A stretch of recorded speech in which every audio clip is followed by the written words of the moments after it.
Welcome back to the channel, guys. Another day, another build. Now, as you guys know, I said I was going to quit my day job and go full-time on YouTube. Well, it didn't work out that well. One of my customers called me and said he needed some help. Some people moved out of his house and got a little bit of rot repair. Let me show you. This is a mess. He had one of his guys that works for him come in here and start opening up the plywood down through here to find that, hang on, there's nothing holding up the wall anymore. This is all rotted clean through, guys. Look at all the rot. All the floor joists were rotted clean through. And the problem I'm going to show you here in just a second. The main problem and issue that I'm seeing with this is, one, we got to tear that out underneath of that wall and clean that out. But what he didn't realize, thankfully his guy called him and said, you need to get somebody in here who knows what they're doing. I don't know what's going on here. This right here is the bearing wall. This is carrying roof load, ceiling load. This needs a temporary wall built under it to carry that before this starts getting tore out under here. This is a very, very common mistake that people make, and it can get you killed. This is something you do not want to start tearing into, even just tearing the floor out. When you tear the floor out, I'm going to show you guys on the outside, and I'll show you exactly how I know this is the bearing wall. Here's the outside. All along here is rotted. The entire wall is just sitting on nothing. Now here's why. When you tear the floor out, you weaken it. See that moving in and out? There's nothing holding this wall from moving in and out. If it kicks this way or kicks that way, all that above is coming down on you. Now, a lot of times, in order to figure out if something's a bearing wall, you would want to go up to your ceiling joist and see what direction they're running. Are they sitting on this wall or this wall? But if you walk right outside on a one-story house, we see that this is an A roof, meaning these rafters run down this way and sit on this wall, and then they run down that way and sit on that wall. And 90% of the time, or 99% of the time, your ceiling joists are going to run in the same direction. Now, we know this is where all of our rot is. So our rafters, our ceiling joists are all sitting on this wall. So this is our main bearing wall. His saving grace, it's already starting to collapse. And this was the living room area where they had all their furniture. I'm surprised it didn't collapse and fall in on them. His saving grace is, this is an A roof that's laying on top of another A roof, which is self-supporting some of it. Plus, the soffit that runs across here is all framed with 2x, which is actually holding everything together. This is bad, guys.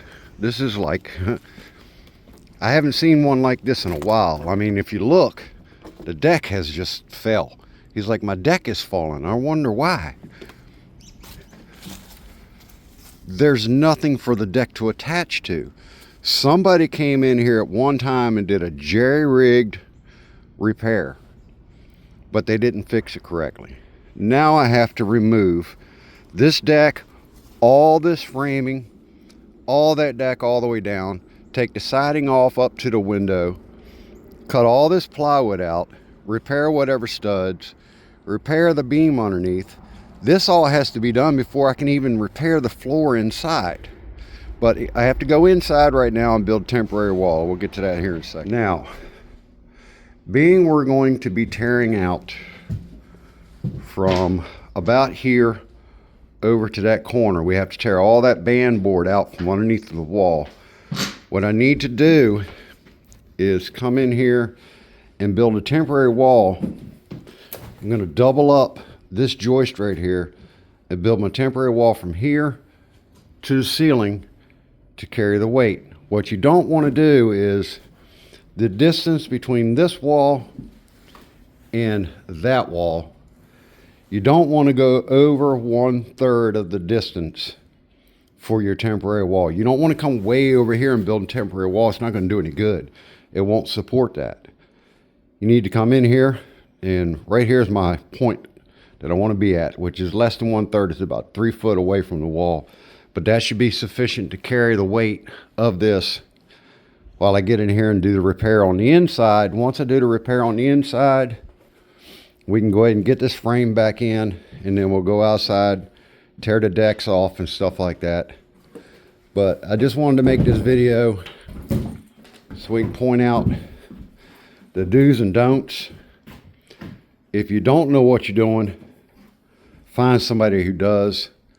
There's a lot of homeowners out there that I understand. Everybody's trying to pinch a penny and times are tough, and you want to try to do the repair yourself because you know how to bang a nail and use a screw gun and a skill saw. But you've got to be really careful of what you do when it comes to things like this. There's a process to it. And had they not called me, this could have turned out badly for the person that would have been in here working. So just be careful. Pay attention to what you're doing. Watch videos. Ask somebody, or at least get somebody who knows what they're doing to come in and do the worst part, like fix that beam underneath the wall. After that, I understand if you want to frame in and plywood in and everything. Oh, guys, this is Frankie. He's going to be our little tunnel rat today. He's got to go under the house and clean out and lay plastic and stuff while I'm working on this. He gets the dirty job today. Anyway, guys. All right, folks, and there we go. There's our temporary wall. We want to support under where we're going to be tearing out. Now, that's the end of the trailer right there. I'm not too concerned about that. That's actually, my structural point is right about at that end right there. What I did was I put a 2x attached to our floor joist, a plate on the ground, and then ran a block from there down to the ground. That way our down pressure doesn't push that beam and just bow it down as we start tearing this out. We don't want anything to collapse or anything to move. Being all this has sunk, what I did was put my plate here, my plate on the ceiling, and measured and figured out what the highest height was all the way across there. And I come up with 95 inches. So I cut every single stud 95 inches and worked my way across and started driving them in. Now, what's going to happen if you do this, you're going to start getting cracks in your ceiling and stuff like that. You're going to have to come back and repair it. It's going to happen in your walls. But we have to get this jacked up what we can. We want that wall to be brought back up. Sometimes it's beyond the point of doing that, and you just have to build your temporary wall to what it is and then come in and jack it. But what you need to be careful of is if you do that and each one of these studs gets shorter as you go along, you get in here and you start jacking this up, and you'll start noticing your studs are lifting. You see everything's separating, so you're actually not supporting anymore. That's one thing you need to pay attention to. Something that I'm going to have to watch as I come across here, because I need to now get my little bottle jack, which is sitting over there, in here with a plate underneath there and start jacking that up so I can get that plate replaced. You see that plate right there? I need to replace that plate and then start blocking in, getting my beam replaced. I'm going to have to do short sections, 2 foot, 2 foot, 2 foot, and work my way across. And then we'll come back inside here and we'll run another 2x all the way down through and attach it to each one of those blocks so we support all that together. Then when we go outside, we're going to put 1/2 inch plywood, and then we're going to do a solid 2x10 all the way down through there. We won't have to block it in that way.